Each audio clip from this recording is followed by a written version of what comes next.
Officer and Head Projects, Jupiter Hospital, for a solo presentation on high-tech green sustainable patient-centric infrastructure. Please welcome Mr. Neelesh Shinde with a big round of applause. So, I'm going to talk about high-tech, green, sustainable, patient-centric infrastructure. And here I'm going to take case study of my own hospital, Jupiter Hospital. I'm the founder member of Jupiter Hospital. And we are having 3 hospitals currently in Thane, Pune, and Indore. And we are coming up with 3 more hospitals in next 3 years. So with our own experience, because if you know that sustainability word itself was, everything was new for us 5 years back. But now this has become very important, sustainability, green hospital concept. So I'm going to tell you how it has happened in our hospital, so you will get an idea. So what is sustainability? Sustainability in hospital refers to the practices that aim to reduce environmental or climate impact. Whatever has happened in yesterday in maybe in Delhi, these are also climate change issues. And then hospital has to be ready to face all these issues, not only clinical, but these issues are very, very important that we need to take care. Then improve operational efficiency, promote wealth of the patient and our own staff. Because if you don't take care of your own staff, then always a question mark when we say about the sustainability. So, and community while maintaining the high standard of care. So moving ahead, these are things: environmental sustainable, operational sustainable, clinical and social sustainability. Now, moving ahead, environmental sustainability. This is the photograph of 16 Jan 2004. Here we can see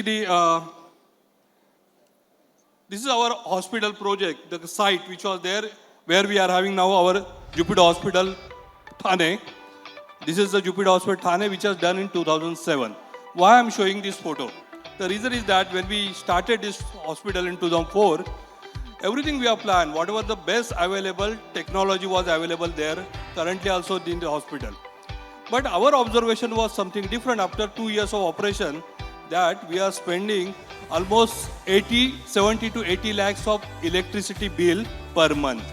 And then only this thought came in our mind. Why we thought of energy efficient hospital? Because of that only. Whatever best available CT scan, MRI, cath lab, LINAC, everything was there. But we realized this cost was going too high, and every month the bill unit cost was also on higher side. So if you see here, these are the winter, summer and monsoon. Okay. If you see here the HVAC part, just consider HVAC part, you can see that in any hospital, if it goes above 56 or 60%, you are going to consume more electricity bill for that month. So which is the contributing factor in this? Not the medical equipment. It is HVAC of maybe centralized or whatever, VRV system, whatever system, but it is contributing more than, you can see this CSAT is 3%, medical gas power panel 1, medical equipment somewhere around 11, then UPS around 16%, but if you see HVAC, 45 to 56, 48. Here I am comparing what was the result for us in 2009, okay, for Thane. Then we understood that it is more than 50%, and because HVAC system is causing all these things, our electricity unit per day was 20,000 units per day. So our journey begins that we thought that henceforth whenever we'll build our hospital, along with all these medical equipments, technology, we need to also take into consideration how we are going to make energy efficient hospital. And our journey begins there. So, you know that whenever we do any hospital planning, how many people are involved? One is that owner itself, architecture, structural engineer, interior, everyone is involved, okay? What happens that they are having their own thinking over that. We always talk about drawing table, we will make the drawing, but there is no 3D available. Everyone will have their own thinking. But now what we started using is that building information modeling, BIM modeling. But what is happening because of BIM modeling? We can able to get the entire functional and the physical characteristics of the building for lifelong. It becomes very easy for analysis predictability. Now, when we started our Pune project, we were very clear that we are having a tie-up with BIP, Switzerland company, who is a consultant for us, but we will able to save around 18% energy per day. Now we are doing one hospital in Dombivli, where we are clear that we will go up to 26% of energy saving per day, and that is possible because we are using BEAM and Revit. That is giving us predictability what is going to happen. So everyone is aware that U value is less, then it is always better for any thermal transmitters. Moving ahead. This is, you can see that there are three aspects I can say in a hospital when we build a hospital. One is glazing, outside glazing, then roof insulation and external walls.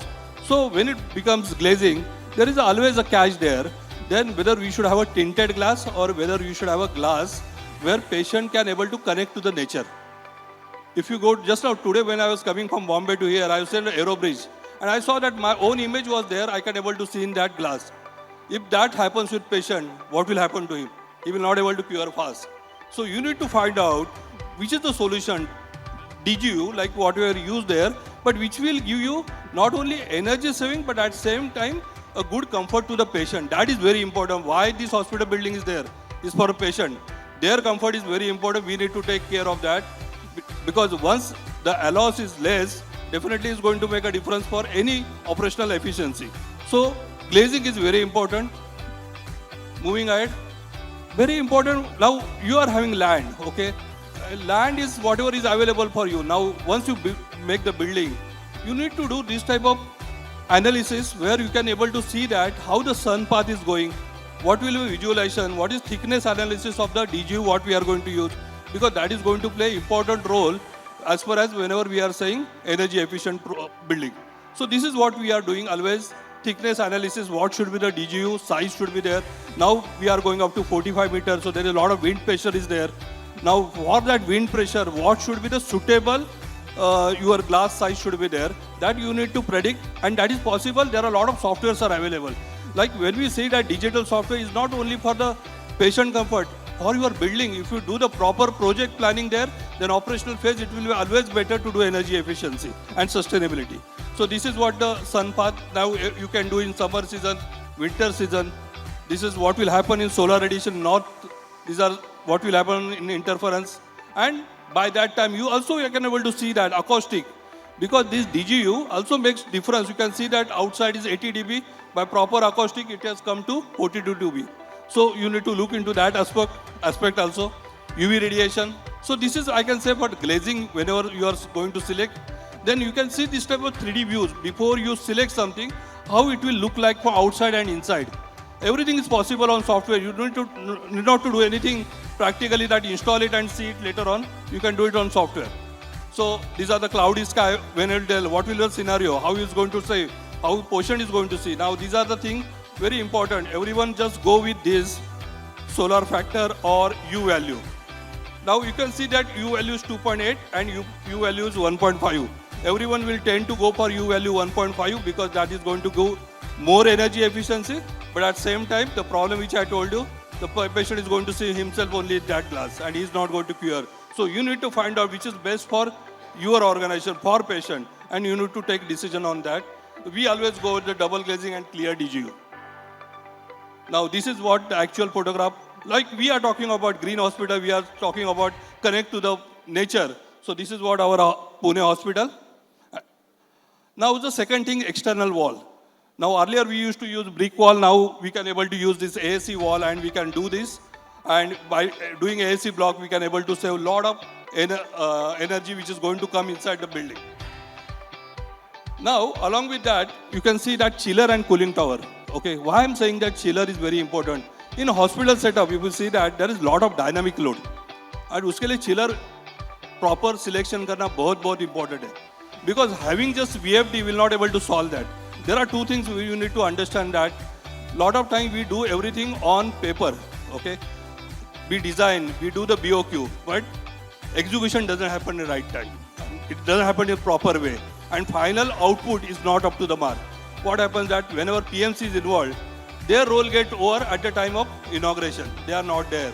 But if you say any hospital, to build up to 100% their capacity, it takes almost 3 to 4 years. That time no one is there. And what happens, the maintenance manager who has to handle that, he doesn't know ABC about this, what was planning done that time. This is always a huge gap is there. And to avoid all this gap, you need to design the chiller and cooling tower sizing very properly. Pre-cooling wherever it is possible. Humidity control, because medical equipment runs on the temperature has to be between 20 plus minus 2 degree and humidity below 60%. So for that humidity, either you can use heat pump or condensation heat water. This is TFA. This is TFA. This is TFA looks like, which is there from Pune.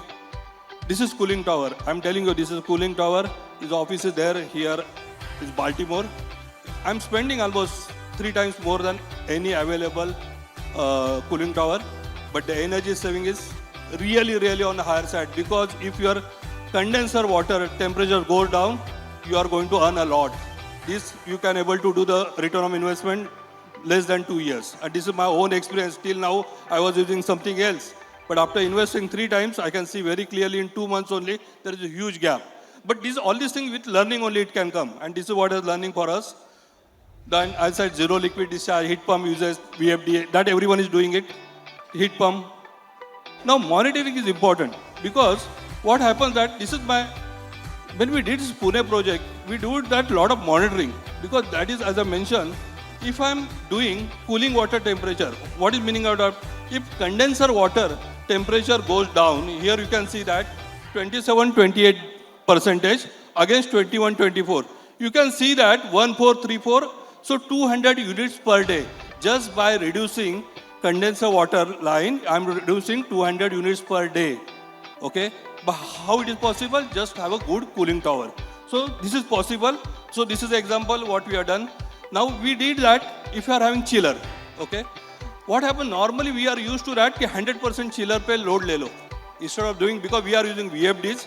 So if you do it part load, you will see that the technical data sheet, if you run on 70%, 75%, 2 chiller, that is going to give you good result than running 1 on 100%. Just see in your own organization, you will see the results. So this is what we have done, and we are getting, you can see here, 0.41 again 0.46 kilowatt per TR. And this is the actual readings what I am having. If I am having cooling tower, if I run 2 cooling tower at one time against 1, that also gives a good advantage. Now this is what the Pune hospital, we built in this way. And this is best practice, and we got an energy efficient award from Ministry of Power. So this is where I'm saying that, yes, we are aiming for the Modiji's this aim of net zero emission target for India by 2070. Now, when we say green healthcare, green healthcare doesn't start after building the hospital. It has to start when there's a project is going on. These are the actual photographs which are there on the site, which is the new project which is going on. You can see that. I'm just going through it, so we'll get the idea. What are things we need to do on site? Segregation, very important. Then, अपना जो staff है उधर, जो labor काम करना, उसका भी पीने का पानी का बंदोबस्त होना चाहिए. We can't say only for the patient or relative. We need to take care of them. People are saying green hospital and sustainability. Then sanitary facilities for them. This is the actual ambulance has to be there. First aid facility has to be there on site. Rest area, PPs has to be there for them. Now we are talking about healing architect. All these things are there. So this is for our hospital, from ICU. You can see that all rooms where we are having a glass, direct sunlight can come inside. You can see here. This is on 6th floor, the garden, healing garden, which is there in Pune, where patient, these are the things which are there. This is from Indore. So it is not, we are just talking about that, we already done that. This is the positive effects of the colors. This is for PICU. This is from Indore. This is for pediatric rehabilitation. This is also from Pune. Green facilities there where patient can go there. From room attached to the garden. Vibration control is very important. Fire life safety is important. That has to be there. Everyone is having kitchen and kitchen provision. Whatever spending, like maybe 20 lakhs more, but you have to take care of that. Fire life safety is very important. Kitchen, you should have a UL certified for that. Segregating waste at the site. You can see there's all these waste you can segregate in this way. Water conservation, rainwater harvesting is one of them. Operation sustainability, reducing operation cost to energy efficient equipment. Now this is one point you always remember. I'm a medical engineer. I work for GE and Siemens. I have install almost more than 90 CT scan and 15 MRIs. With my own experience, I was there in Siemens head office also and G also Milwaukee.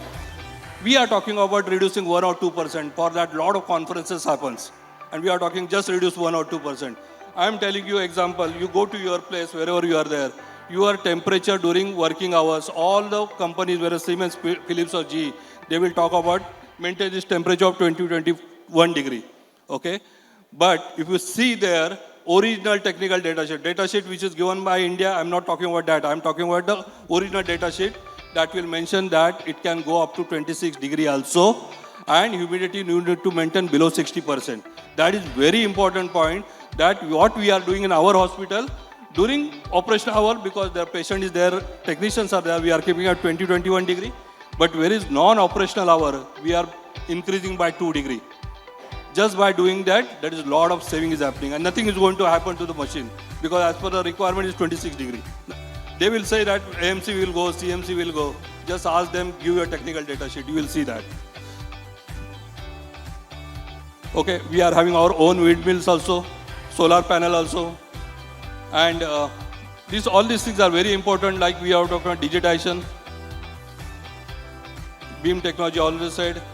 So infection control, one more point which I just want to and then I will finish my project, this talk. Air changes, we are talking about everything we are talking because this is a requirement of NABH. But most of the times what happens that after completion of project, we hand over the project, no one does the duct cleaning. But during project, you know that a lot of things happen. There is a lot of dust is there, debris is there.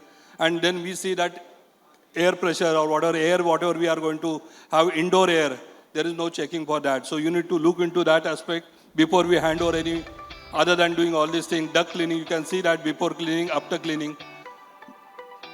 This is very important. And these are medication management and patient education we need to give. Social sustainability, how we are reasonable access to the healthcare.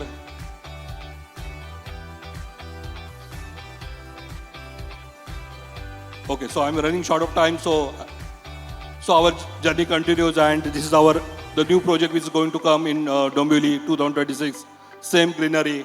And thanks a lot for giving this opportunity. I suppose if you are having any query, we can connect maybe after that, because there is a session there. Thanks a lot once again. Thank you, sir.